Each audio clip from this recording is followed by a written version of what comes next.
Center for Biosafety Agriculture. Inside are a bunch of my friends who specialize in learning how to grow plants in the desert and in salty environments. Come on, let's go! Welcome to the Soil Museum.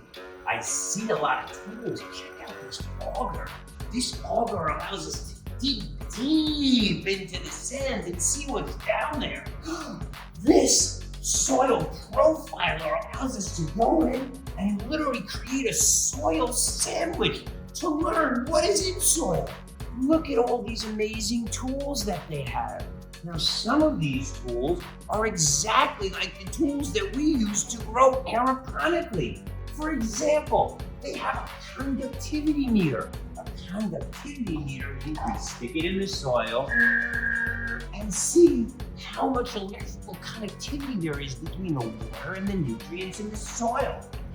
OMG, check out the ground connectivity meter. Actually, it doesn't work like that, but simply we spread it across the soil, we turn it on, and we get to figure out how much salt or salinity is in the soil. Because here in the desert, there is sun, sand, soil, and lots of salt. So let's talk about soil, shall we? Because I'm told that soil is made out of three things.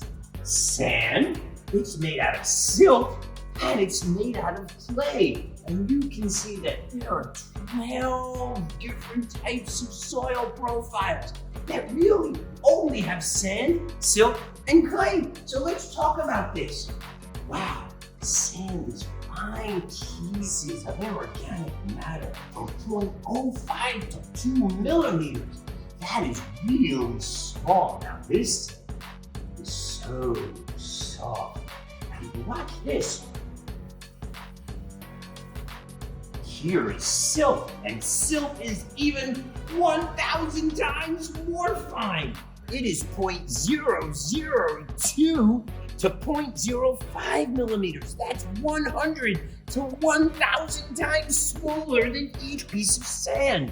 Wow, look at how fine this is. See how quickly it disappears? Wow. And clay is the teeniest tiny particle of all. It's less than 0.002 millimeters. That's so small you need a microscope to see each individual piece. But look at how fine clay is. Literally gone. And it's all in the air. I'm actually breathing it right now. Achoo! My nose is just filled with clay particles. And think about that. My nose just sneezed because clay can clog things up and hold water. And all of this mixes together to ultimately create something that we call a loam. So there's a perfect combination of sand, silt, and clay that makes up perfect soil, even here in the desert. So we're gonna take a look around and see what we've got. Come, follow me. A soil profile. What do you see? I see lots of different colors. And these colors are actually different layers of the soil. Wow, what do you think this is on top? This is organic matter. We call it compost. And this is really important because this dark organic matter is what holds all the other layers of salt in place. Because this heavier material that lets water go through is what prevents the soil and the sand from blowing away like I did before. And look, right here, a living example. Here are plants growing out of the soil, and you see here where the roots are, getting all the nutrients in this darker, compost-rich layer. And the water trickles through, and you see all the different colors. Now, sand, just like people, just like plants, comes in all kinds of varieties and colors. You may think sand is one color, but wow, look at all the colors of sand. This is dredged sand from the ocean, and in it, look, you can see seashells. It's amazing. Here is coastal sand that comes from the water. It's kind of white a browner sand from Dubai, a light red. There are 7 emirates and each one has their own color sand. There's light red, strong red, greenish gray sand, and another type of gray sand. And all of these are different kinds of sand. Now, I want to talk to you about how water trickles through sand, silt, and clay. And I want you to see this exhibit right here. These white stones represent sand. These smaller stones represent silt. And these smaller stones represent clay. Now, what do we need for plants to grow? We need sun, we need soil, and we need water. But it's important that the water gets to the roots. So let's see what happens. And right here at the bottom of the sand, we have some water. At the bottom of the silt, we have some water. And at the bottom of the clay, we have some water. Which do you think the water will go through fastest? Let's take a look. I'm gonna spin this wheel to you, and we see how the water's already rocking in the bottom.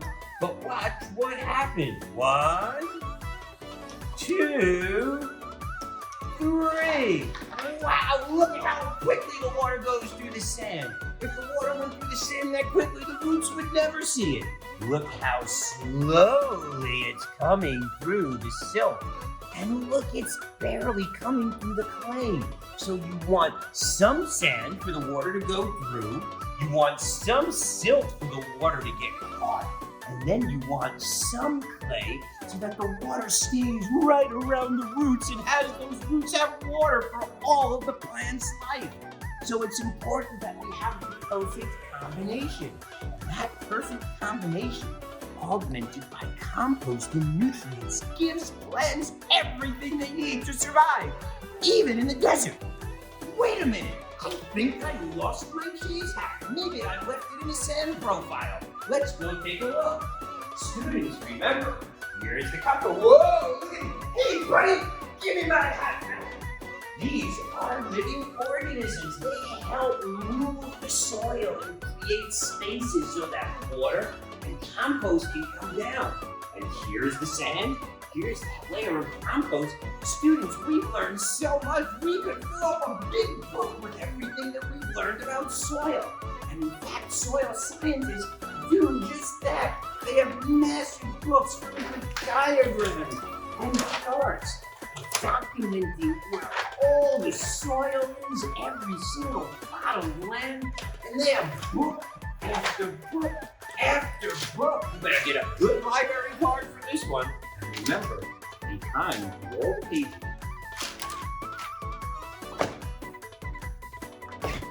I can't wait to explore with you again, my friends. See you soon.